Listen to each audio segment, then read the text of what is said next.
இளைய தளபதி அதோட சேர்த்து இளைய காமராஜர்னு அழைக்கணும்னு நான் வேண்டிக்கிறேன்.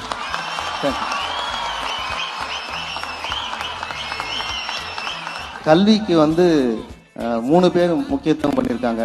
ஒருத்தர் காமராஜர், கல்விக்கண் திறந்தவர் காமராஜர் தான். அடுத்தது குழந்தைகளை ரொம்ப நேசிச்சவர் நேரு, பண்டித் ஜவஹர்லால் நேரு குழந்தைகளை ரொம்ப நேசிச்சவர். அதுக்கு அடுத்தது ஐயா டாக்டர் ஏபிஜே அப்துல் கலாம். கனவு காணுங்கள், உங்க கனவு உங்களை தூங்க விடாம செய்யறதான் கனவு காணுங்கள். நம்ம இளைய தளபதிக்கு நான் ஆசைப்பட்டு ஒரு பட்டம் கொடுக்க விரும்புறேன். இன்றையிலிருந்து இளைய தளபதி அதோட சேர்த்து இளைய காமராஜர்னு அழைக்கணும்னு நான் வேண்டிக்கிறேன்.